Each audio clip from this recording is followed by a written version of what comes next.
Hello. അപ്പം എല്ലായിടത്തും ഇടിയും മഴയും കറണ്ട് കട്ടുമാണല്ലോ. ഇവിടെ അതേട്ടോ. അവിടെ പിന്നെ കറണ്ട് പോയാൽ കത്തണ ബൾബ് 1-2 ഉണ്ട്. അപ്പോൾ അത് കാരണം ഞങ്ങൾ ഇതാ വെളിച്ചെടുത്ത് വന്നു കേട്ടോ. അപ്പോൾ ഇതിൻ്റെ ഇടയിൽ ഞങ്ങൾ ഊണയ്ക്കലൊക്കെ കഴിഞ്ഞു.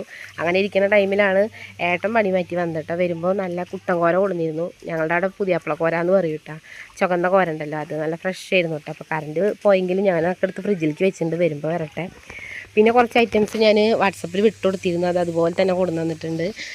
ഒരു ബട്ടർ, അതുപോലെ ചിരിക്കണ ബിസ്ക്കറ്റ്. ഇപ്പോൾ ഇതിൻ്റെ ഫാനാണ് കേട്ടോ നമ്മളുടെ രുദ്രന് ഭയങ്കര ഇഷ്ടമായി ഒരു ബിസ്ക്കറ്റ്.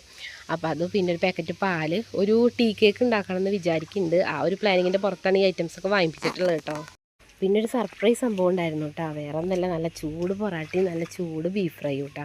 കുറേ കാലമായിട്ട് ബീഫ് ഫ്രൈ അല്ല, ബീഫ് ചില്ലി നമുക്ക് അങ്ങനെ എവിടെയും കിട്ടാറില്ല, ചിലയിടത്ത് മാത്രമേ ഉണ്ടാവാറുള്ളൂ. അപ്പോൾ ഞാൻ കുറേ കഴിച്ചിട്ട്, അപ്പോൾ അങ്ങനെ ആയിട്ട് കണ്ടപ്പോൾ വാങ്ങിക്കൊടുന്നതാണ് കേട്ടോ. അപ്പോൾ നല്ല മഴയും നല്ല ചൂട് പൊറാട്ടയും ബീഫ് ചില്ലിയൊക്കെ കൂടിയിട്ട് ഞങ്ങൾ കറണ്ട് വരാൻ കാത്തിരുന്നൊന്നുമില്ല. ഞാനും അച്ഛനും അമ്മയും പിന്നെ ദേവട്ടിയും പാർട്ടിയൊക്കെ കൂടെ അതിരുന്നങ്ങോട്ട് കഴിച്ചു കേട്ടോ.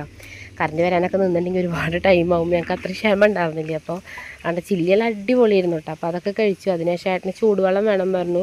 അപ്പോൾ അത് എടുത്ത് വെച്ച് പിന്നെ ആ ചൂട്ടടുപ്പത്ത് നമ്മൾ കുറച്ച് വിറക് കയറ്റി വയ്ക്കുകയാണ് കേട്ടോ. കാരണം ഇതിങ്ങനെ കയറ്റി വെച്ചില്ലെങ്കിൽ നാളെ നമുക്ക് രാവിലെ കത്തിക്കാൻ പറ്റില്ല. കാരണം തണവടിച്ചിട്ട് നല്ല മഴയല്ലേ, അത് കാരണമാണ് നമ്മളിങ്ങനെ അടുപ്പിൻ്റെ മുകളിൽ കയറ്റി വയ്ക്കുന്നത്. പിന്നെ ഞാൻ വൈകുന്നേരം ഉണ്ടാക്കിയതാണ് കേട്ടോ ഈ ഒരു ഉള്ളിവട. അതിൽ ലാസ്റ്റത്തെ നല്ല കരിഞ്ഞു പോയി. പിന്നെ അതിനുശേഷം അത് ഏട്ടന് ഊണയിക്കാൻ നേരത്ത് പ്രത്യേകിച്ച് രണ്ടാമതൊന്നും ഉണ്ടായിരുന്നില്ല. അപ്പോൾ 2 കോഴിമുട്ട എടുത്തിട്ട് ഉൾസൈ പോലെ ആക്കിയതാണ്. അവസാനമായിട്ട് അത് കുത്തിപ്പൊരി ആക്കി എടുത്തു കേട്ടോ. പിന്നെ ഏട്ടന് ചോറ് കൊടുത്തതിന് ശേഷം ഞാൻ ചോറവിടെ കഴിക്കുന്നുണ്ട്. ആ ടൈമിൽ ഞാൻ വേഗം പാത്രങ്ങളൊക്കെ എടുത്ത് കഴുകാണ് കേട്ടോ. കറണ്ട് ഇപ്പോൾ വരിച്ചിട്ട് കുറച്ച് നേരം കാത്തിരുന്നു. അപ്പോൾ കാണാനില്ല, ഇനിയിപ്പോൾ അത് കാത്തിരുന്ന് ശരിയാവില്ല വെച്ച് വേഗം കഴുകിയെടുത്തു. പിന്നെ കറണ്ട് പോയാൽ കത്തുന്ന 2-3 ബൾബുകളുണ്ട്. അപ്പോൾ അടുക്കളയിലും പുറത്ത് നമ്മൾ ഈ പാത്രം കഴിയുന്ന പാത്രമൊക്കെ ഇട്ടിട്ടുള്ളത് കേട്ടോ. പിന്നെ ഒന്ന് ഹാളിലും. അപ്പോൾ അത് കാരണം സുഖമാണ്.